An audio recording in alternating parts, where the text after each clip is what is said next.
51% of donors donated last year to organizations they never donated to before.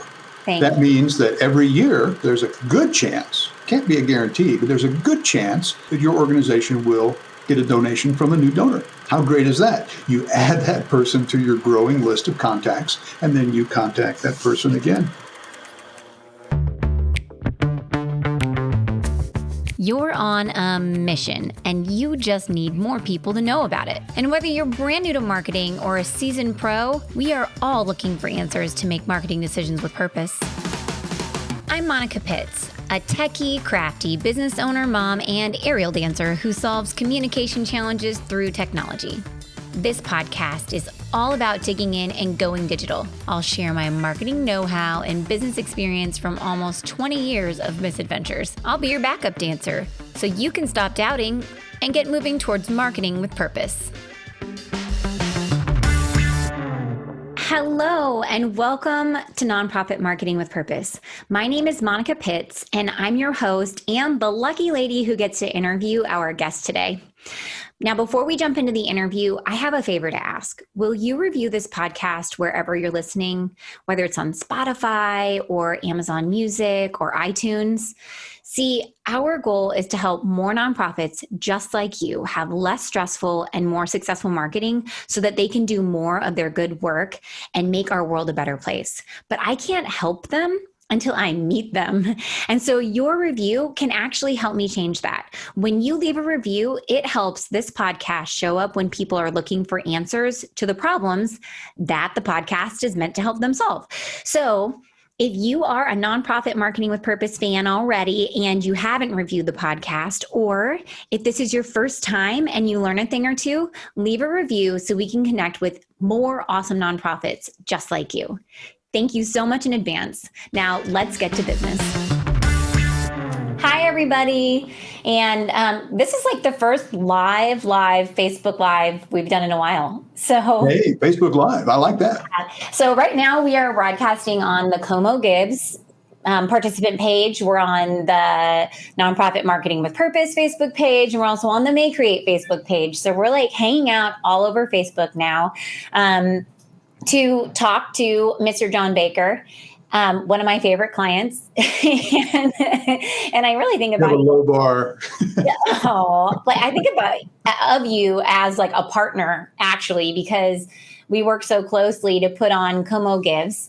And so why don't we kick off this conversation where we're going to go through our 2020 donor survey results. By John, you introduce yourself and tell us what you do at the Community Foundation. All right. I'm John Baker. I'm the executive director of the Community Foundation of Central Missouri. Our office is in Columbia, in Boone County, but we serve 10 counties in Central Missouri. And as the executive director, I oversee everything about the Community Foundation. And CoMoGives was one of the things that we started in 2013. And so I'm going to say that we reached out to Monica to be our partner with the campaign. And she has been a faithful partner, as has May Create ever since. It's a service that we offer at the Community Foundation, and we hook up with great people like Monica to make the whole thing happen. I do not have the skill set to do all the stuff that Monica and her people do. So we need people like Monica and folks like you out there who are the participants in the campaign, to make it all work. But we've had a great run with CoMoGives. We started in 2013 with only 30 organizations in the campaign, and last year we had 142. This year, we're going to have somewhere around 149-ish, and we collected $62,000 in our first year, and last year was $1.651 million for the campaign. Woohoo! So it's been very successful, and you add up all the years of the campaign, and it's been quite a nice gift of money into the nonprofit sector here in Columbia. The Community Foundation also, this is not our main work. Our main work at the Community Foundation is to inspire and nurture philanthropy for the public good. And our main vehicle for doing that is by the creation of longstanding invested charitable funds for donors. And a donor can be a person, can be a family, can be a business, can be a nonprofit organization, can be a group of people. And if you're picking it up in the background, there is a tornado siren going off because it's Wednesday at 12 noon downtown Columbia. So sorry. What's funny is when people are new to our community and they hear all the tornado sirens being tested, they're like, what is going on? And they kind of freak out. And we're so used to it that we don't even notice it anymore. It's like, man, it's just a tornado siren. And when I hear them going off because there is a tornado, I check and see what day of the week it is. It could well just be a Wednesday. And I totally wasn't thinking about being here doing this at 12 today. So anyway, I didn't think of it either, John. It'll turn off in about a minute. So starting in 2019, we did a donor survey of all the donors who have given money through CoMoGives that year. Honestly, we thought about doing it because I was sitting in another training and they were like, you should be surveying people. And I thought, wait a second, just think about all the things that we can learn from the people who donated via this campaign if we survey them.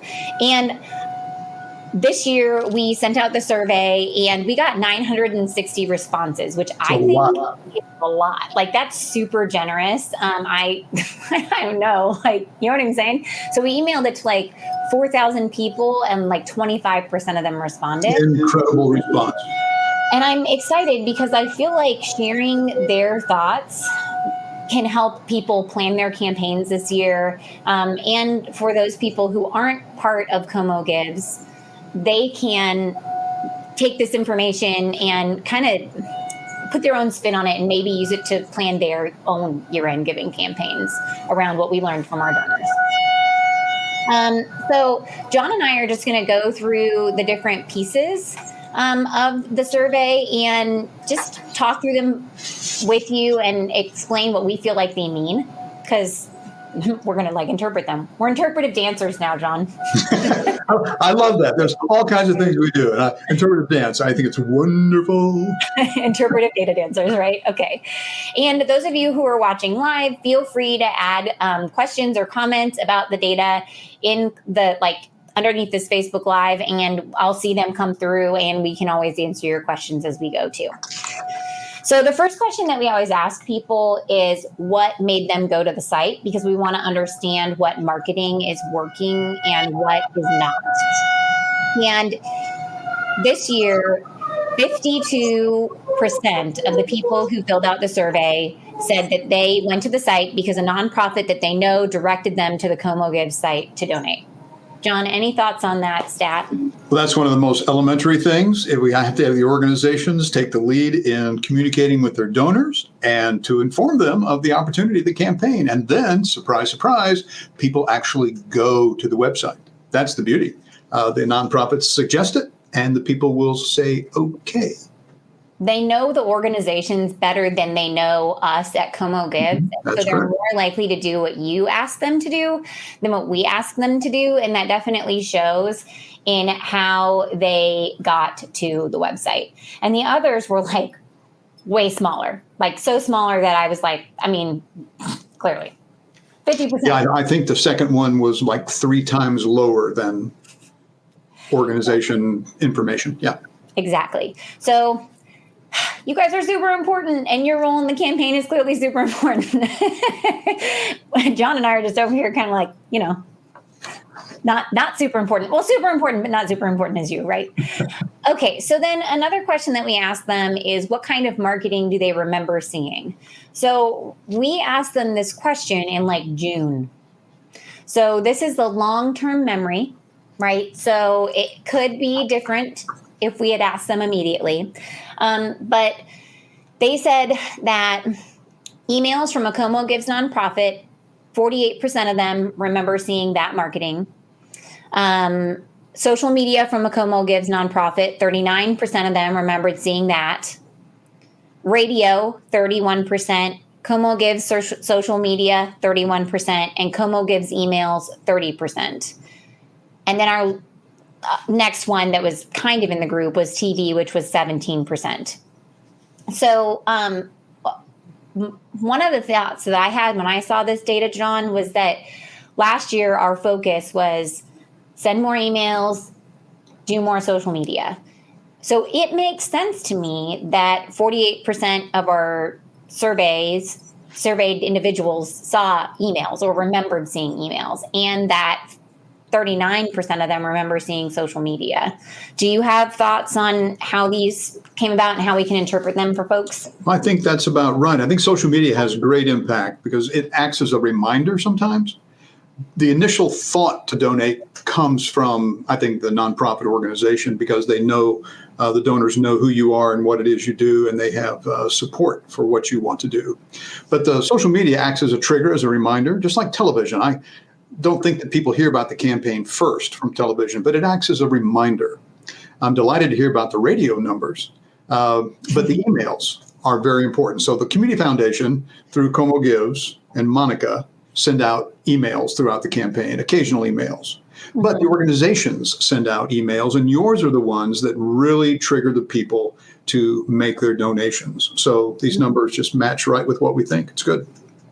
So we can definitely, I would actually have been really surprised if the nonprofit emails and nonprofit social media were not at the top, because there's 142 of them and there's one of us. Right. So they should be seeing your stuff before they ever see our stuff and see more of it.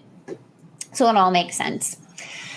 Another question that we ask them is, what digital channels do you enjoy? And we ask them this question because we want to see if we're missing an area that we could be communicating with them and where we should be focusing our communication with our donors. So this year, they said email. 81% of them enjoy email. 63% of them enjoy Facebook. 32% of them enjoy YouTube. And then 24% enjoy Instagram. And that is why I feel like we need to continue focusing on Facebook and emails, because it seems like that's where people are. They are way above any of the others. They are way above any of the others. So my message to you guys would be, make sure that you're communicating with people the way that they want to be communicated with. We want to go to them where they are. So they like getting emails. They like communicating via Facebook. So keep it up, because that works. And if you didn't do much of it last year, then maybe do a little more of it this year. Monica, what does it take for a nonprofit organization to have an effective email campaign? What's the first and most foundational thing which an organization needs? And I'm not trying to set you up to fail here. What is that one thing? Email addresses? Absolutely. So what do you need, organizations? You need to have an up-to-date and functioning contact list of email addresses. Now, there's nothing more burdensome in the nonprofit sector than maintaining a database of email addresses, because they change all the time. Certain people, do this or do that. But you got to do it, because that's the source of your communication.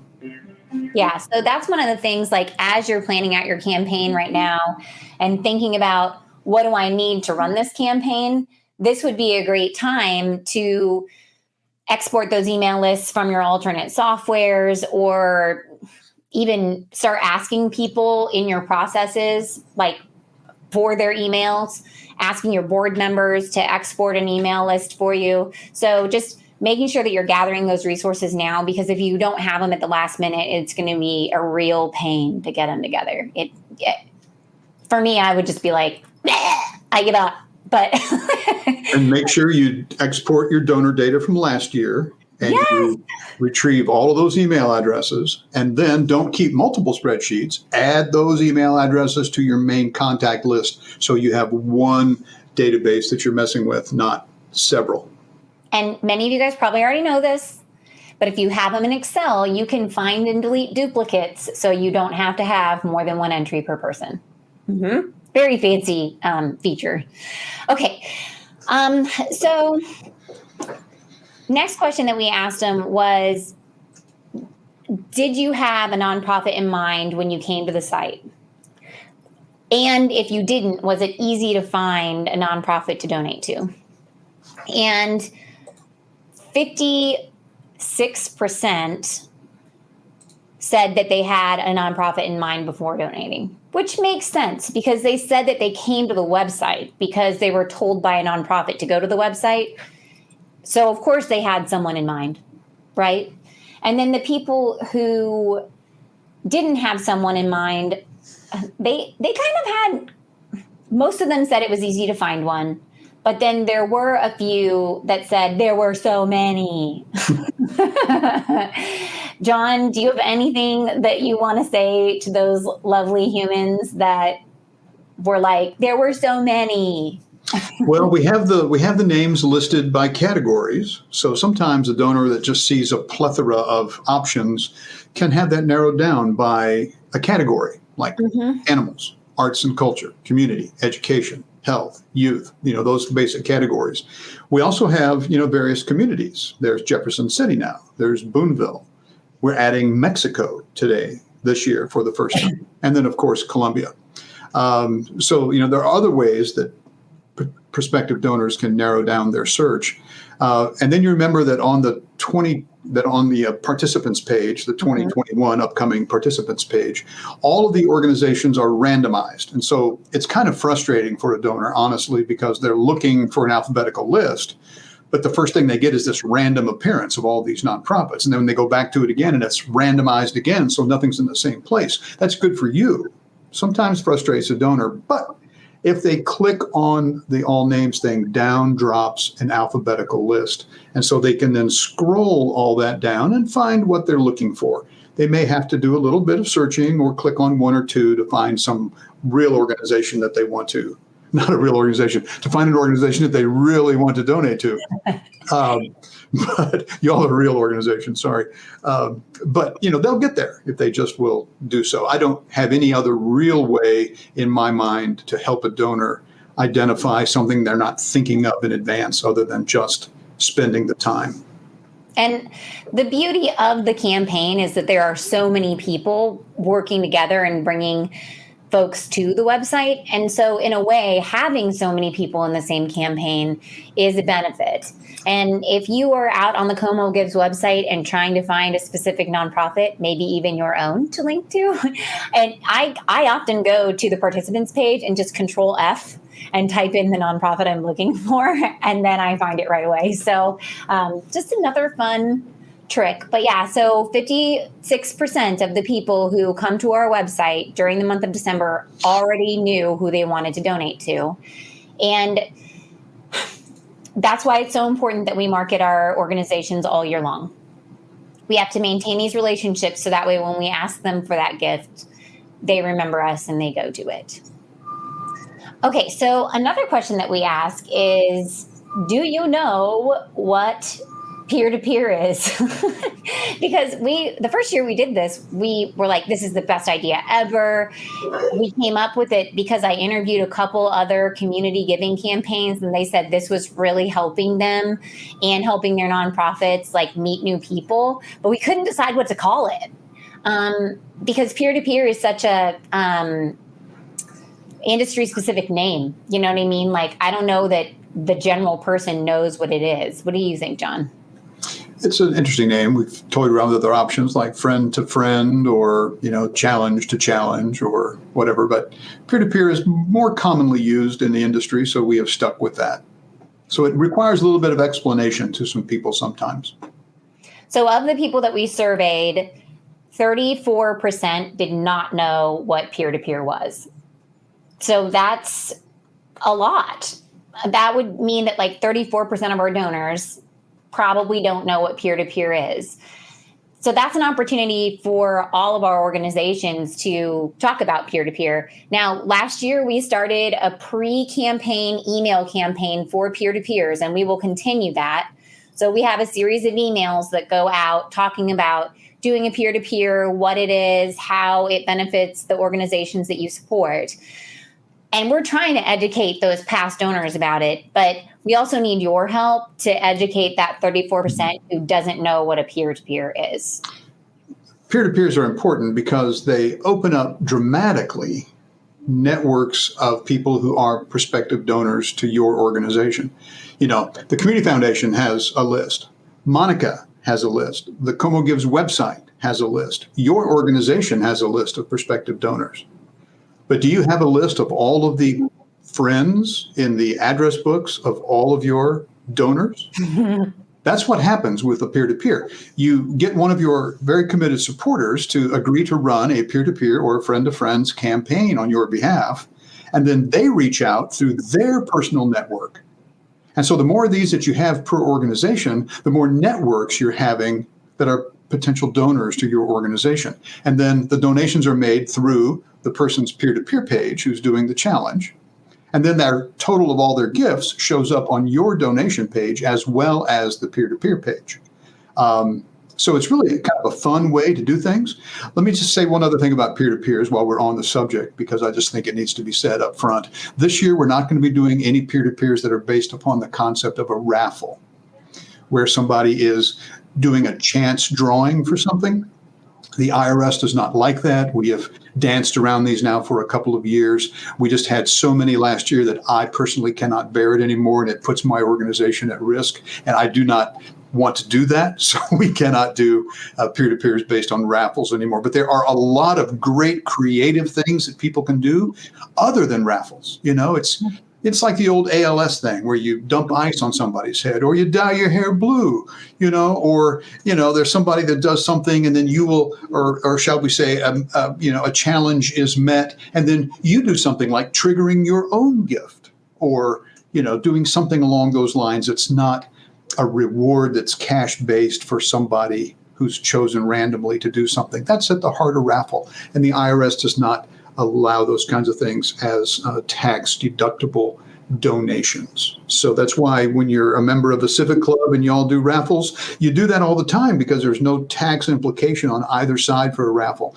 But in the nonprofit sector, when you're talking about tax deductibility, that's when it gets messy, and we just can't offer a tax deduction letter for an entry for a raffle. It's illegal. For peer-to-peers, if you guys need ideas about them, we're going to have multiple like brain stimulators during our training for year-end giving. And also I have a podcast coming out where I interviewed Stacy Pottinger with Ragtag because she did an awesome peer-to-peer last year and earned like thousands of dollars. And when I was interviewing her, I was getting ideas. Like I was like, oh my gosh, you could do this or this. And so it was a really great interview. You'll have to listen to it and it'll give you all kinds of ideas about how you can ask people to do peer-to-peers for you. But just know that part of your conversation is going to have to be educating people about what a peer-to-peer is, because 34% of our donors do not know. The good news is, though, here's the good news, is that the people who did them last year, 68% of them are willing to do them again. So that, I think, is a great retention rate because they tried it. They either thought it was fun or they found success or they were well supported. So don't be afraid to ask the people who did them last year for you to do them again, because you have a very high success rate with that. So, and once people do them, they are going to be highly likely to do them again for you. So when you ask, you're building this resource for yourself. And the positive number is that even if 34% don't know about them, 66% do. Yeah. Yeah. And if you get them to do them, they're 70% likely to do it again. Mm-hmm. This is good. John and Monica. Just not raffles. Just not raffles. So one of the nods I have to our campaign is that 59% of the people who donate through CoMoGives have done it every single year. And I think that's saying a lot about the organizations that we have that are part of this campaign and the donors that we have. They are starting to feel a sense of affinity to our community's year-end giving campaign. And the organizations are doing a good job of reaching out to people and asking them year after year. So the likelihood of them donating every year after they donate the first year is 60%. Mm-hmm. That's awesome. I mean, those are great odds of closing the deal, really, if I were looking at it from a sales perspective, right? 60% is awesome. Any thoughts on that stat, John? No, I think you got it just about right there. Okay. So one of the things that we also ask people is why they donate. Like, why are they choosing to make a year-end gift through our campaign and like not someplace else? So I like to understand this because it helps me know what words I'm going to use to describe the campaign to people. And I can use the exact words that people use to describe why they do it. So Let me guess. The okay. number one answer is easy and convenient. Boom! You're right. People How did I know that? give to more than one. They love it. They're like, it's easy, it's convenient. Do you want to give us number 2, John? No, I want you to do that. Oh, okay. Well, the second reason is because they're charitably minded. They know they're doing the right thing. Right. They're supporting their community. So, I mean, convenience was first, though. So when you are crafting your messages to them, remember, we need to put them in the forefront. The first thing was, we're concerned about us. Like, it's easy and convenient. And then they're like, oh, and because it's the right thing to do. Being charitably minded also means that they can be encouraged to give. They're not giving out of guilt necessarily. They're giving because they want to. They feel it's part of their life to give back, and they want to find meaningful ways for them to use what has come to them for the benefit of others besides them. That's the charitable volunteer spirit. So easy and convenient ways for them to do what they want to do. I mean, it's perfect. Mm-hmm. And they believe that you're important and that your cause is important. And sometimes we might not hear that enough. So just know that your causes are important, that they want to give to your causes, and that asking them to give through the CoMoGives website is easy and convenient. But I do want to share number 3. Can I do that? Do it. Yeah. Okay, so the Community Foundation is a place-based organization. Mm-hmm. Now, we distribute beyond Columbia and Central Missouri, but we market ourselves and we try to inspire and nurture philanthropy in Columbia, Boone County, and Central Missouri because we believe in the importance of locality, being a place-based foundation. Well, the number 3 reason that people give through CoMoGives is because all the causes that are in CoMoGives are local. These are in people's backyards, like you are, helping people like them and others of the citizenry of the community be better and have better lives. So the local nature of your work is essential for these donors. Yeah, they want to make their community better, and that's why they're giving to you. They know that they're giving directly to you. That was one of the reasons that they said that they do it. They know that you're going to use their money in a good way, and you're not just going to spend it on yachts, unless that's what you do. Just provide yachts to people. Sorry, no yachts here. No yachts. We're landlocked anyway. No John boats either. Out on Twin Lakes. Like, can you even imagine a yacht on Twin Lakes? Anyway, for those of you guys who don't know, Twin Lakes is this really small, like, swimming place that the community provides for us. It's not big. Anyway, no yachts there. Okay. And then, John, do you want to talk a little bit about the matching gifts for orgs? Because I did see that quite a few times in the reasons that people donate. They like that gamification piece. Yeah, people often give through CoMoGives because they know that for every time they give to an organization, they're increasing the chances of their organizations of choice having the opportunity to win a challenge grant. And so we have 20 of those opportunities, 10 first place challenge grants, 10 second place challenge grants. And then this year we're doing the Power Hour on December the 17th from 4 to 7 p.m., a smaller challenge grant just to see how it works this year of $500 to see if there's any traction to this idea where we reward an organization that focuses their attention to get donors to give during a period of time. Our second week and third week portions of those weeks get a little slower than the beginning and the ending of the campaign. And so we were thinking of a way we could perhaps boost interest in the campaign during that December doldrum slump.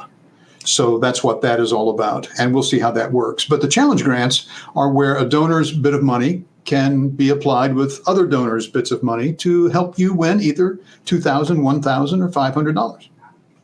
And just so you guys know, like John said, the campaign, it's like the beginning and the end are very big for us. I actually did the math on it, and 43% of our donations come in Giving Tuesday, December 30th, and December 31st.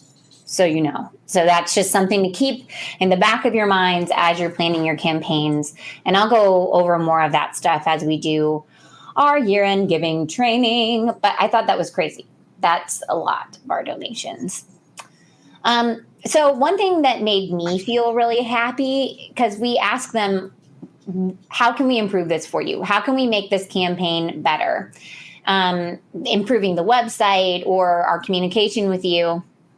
I'm always expecting people to give me some negative response because I'm looking for a way to improve. But the vast majority of our respondents said that CoMoGives is great and we have a great thing going and we're doing a great job and the website is awesome. So just know that when you're sending your donors to that website, that the vast majority of our respondents had a great experience there. You're not sending them someplace where they're going to get frustrated and angry. You're going to send them someplace that they're going to feel comfortable and confident making a donation for your organization. Now, obviously, some people are going to still want to write checks, right? But that's okay. They just can't do it through CoMoGives unless it's like $1 gajillion, right, John? Well, even that may have to go to your organization directly. But anyway. Any thoughts about that experience and why people might find it a positive one? The vast number of people who've used the website really like it. There's been some, interest in making it easier to find an organization, but as we mentioned, we've already talked about that. But the checkout process they find to be quite smooth and fluid, and you just go simply from screen to screen, and there aren't that many screens. They like it. They don't get too frustrated by it. I think it works really, really well, and we appreciate May Create's efforts to make it as smooth and functional as it has proved to be. Don't forget, we also allow donations to be made in memory or honor of important people in the lives of their donors, like if they want to do a memorial or just to lift up the name of somebody that they want to recognize. When those gifts are made, it's up to the organization to pay attention to that when you export your donor data. And the organizations are the ones that need to send a note to any address which has been supplied that references a gift in memory or honor of someone. We don't do that. We cannot do that. That would be your organization's personal touch with those donors to maintain that personal relationship that you have with them. I do. So one that I totally want to read to you, because I thought it was so funny. One survey respondent said, "I like your website and find the donation process to be clear and simple. I know you would like to have suggestions for making things better, but honestly, I think it's working very well." I like it. But you, as organizations who are participating, as you hear things, tell John. John tells us. We make a list every year. Like the reason that this response is coming back as positive as it is because we've worked all these years to make it better and listened to your feedback. So we pay attention. Your voice is very important to us. Please let us know. Okay, so the last question that I asked is, why is CoMoGives awesome? And this is another thing that you can use in your marketing when you're talking, or in your ask when you're talking to people about CoMoGives and why you're doing it, and reminding your boards why they're doing it, why you're putting this effort into it. John, why don't you read a couple of these to start us off? All right, well, I'll just start at the top then. It says it's a huge success in supporting philanthropy that is truly a phenomenal benefit to the participating organizations. You think about that. It was $1.65 million last year in December alone to the local nonprofit sector. That happened in a month. That is a lot of money. That is great impact. That helps you all deliver the services that you have been organized to deliver. The second one is a lot of people do not know about the majority of charities that are out there that they can give to. Mm-hmm. Now, one of the things that we slipped over a while ago is that 51% of donors donated last year to organizations they never donated to before. That means that every year there's a good chance, can't be a guarantee, but there's a good chance that your organization will get a donation from a new donor. How great is that? You add that person to your growing list of contacts, and then you contact that person again. One more, and then Monica, I'll turn it over to you. It also allows the community to choose from many nonprofits that would otherwise be overlooked. These are the size and other kinds of marketing ability or limitation organizations in the community. All of our nonprofits are different sized. They have different staffs. Some don't have any staff. Some don't have a whole lot of money to market. So CoMoGives gives everybody their own donation page. Everybody kind of looks alike on the campaign. And so everybody's part of a larger whole, whether they're a big organization or small. And everybody can have, the same kind of draw. Now, the gifts are going to be in different amounts. That's just the way that it is. And we can't give everybody a challenge grant. We wish that we could. But that money has to come from somewhere, and there's got to be some reason to give it away. And we deal with this every year. But we give every organization, I think, a lot of training, a lot of opportunity to learn, a lot of opportunity to get better at the campaign. And, we just really want to help you in any way we can. But ultimately, it's going to have to be up to you to help get some people to go to that website and make donations to you in December. So a lot of comments were made about the small organizations and how this was a great platform for them. And back to that stat that John said earlier, that, 51% of people donated to an organization that they had never donated to before. Your peer-to-peer efforts, your supporters campaigning on your behalf, is part of that reason, because they met new people for you, right? And that helps everyone, not just your organization. So it is exciting to get to give that platform to those small nonprofits. And a lot of people recognize that. And I think that's really fun. Let me just do a little John Baker straight talk here real quick. Yeah, John Baker straight talk. The percentage of people that give to charities is really a small percentage of the population. So when you get somebody who agrees to do a peer-to-peer for you, for example, if that's a person that does not naturally have a whole lot of involvement in a lot of nonprofit organizations and is part of the local, the nonprofit supporting network that's local, there's a good chance that they're going to be advertising their peer-to-peer to people who don't really yet have a habit of giving to nonprofit organizations. Mm-hmm. And when they do that, you're opening up new doors, not only to you today when that person makes that gift, but for that person to then make another gift to another organization later, and on and on and on, growing that percentage bit by bit by bit of the local population that gives to charity. So, as we broaden these networks through this campaign, it is really helpful for everybody down the road. So I want to, before I read these last couple, statements about why CoMoGives is awesome, because they are so great. John, I want to give you the chance to say anything else that you want to say about these donor survey results, and then we can wrap up with these awesome statements about rah, rah, rah. Okay? Mm-hmm. Well, we're just very grateful for the donors who took the time. Really, 25% response rate is phenomenal. Usually you do a survey, and if you get 2 to 5, you're dancing a jig. We got 25% of our prospective audience to respond. It was amazing. Our donors are awesome. They are. And they support you, and they are behind you and the work that you do. Always be proud of what it is you do, and be proud that you are representing your organization. And don't be afraid to ask for financial support, because that is what makes you go.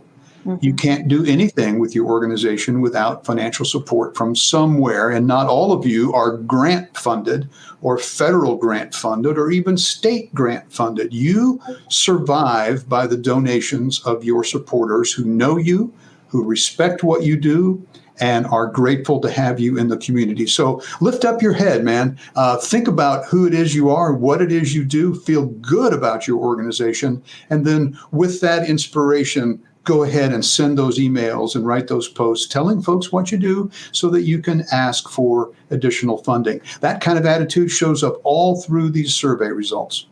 And, that's what undergirds and underpins the whole campaign and why it's been a success. It's because of you. We do a lot. Okay, we really do. But when it gets right down to it, what we're selling, what we're marketing, and what we're inspiring you to do is to get the word out about you, your organization, and how you're helping. Don't forget that. So let's close out with these awesome words. I feel like I could make them into a mantra. So why is CoMoGives awesome? Because it's an opportunity to raise the level for all. It's awesome because it helps people in our community. It's awesome because it helps a variety, different types of people and organization. It's awesome because it helps families like mine. Someone said that brought a tear to my eye. That is awesome. And CoMoGives is awesome because it helps everyone. So just know that you're part of that. That's what you're part of. And your donors know it and they support you. So it's time. Let's tell them how awesome they are. Remind them, thank them. Tell them what you did with their money this year. Tell them all the amazing things that you did. That's what we need to focus on right now. So that way we can move into this year-end giving season and send them to this great place where they're not going to feel stressed out, where they're going to come back to again next year and make a donation. That is all. I'm so happy. Thank you again, donors who filled out this survey. Absolutely. We learned so much from you. All right. Well, this will go out on the podcast in a week or two, and then you can listen to it all again and bask in the happiness and sunshine of all of our donor survey results. So John, why don't you tell everybody where they can contact you and the Community Foundation? Yeah, so if you want to reach out to me, you just go to our website, which is CFCM, that stands for Community Foundation of Central Missouri, cfcmfoundation.org. We have a contact page there. So just go to contact page and shoot me an email, and I'll get back with you as soon as I possibly can. Or you can call me at my office number, which is 573-817-5027. Now, just as a reminder, the 2021 campaign is already closed for new participants. We had somebody ask earlier this week. It's just closed for this coming year. But for the 22 campaign, we'd be more than happy to talk with anybody about joining that for next year. Thank you so much, everybody. And until next time, go forth and market with purpose. There you go. Thanks, everybody. Bye-bye. So thank you so much for your time today. Once again, my name is Monica Pitts, and you're listening to Nonprofit Marketing with Purpose. Now, before I let you go, I just want to remind you about that little favor I asked you about in the beginning. Will you please review this podcast wherever you're listening? It will help us show up when people are looking for answers to the problems that this podcast will help them solve. So if you're a fan and you haven't reviewed the podcast, please leave me a review. That would be so awesome. I would love to hear your feedback. And if this was your first time, double welcome. And I hope you learned a thing or two. So leave a review so we can connect with even more awesome nonprofits just like you and help them on their journey to less stressful and more successful marketing. Thanks again for your time today. Now, until next time, go forth and market with purpose.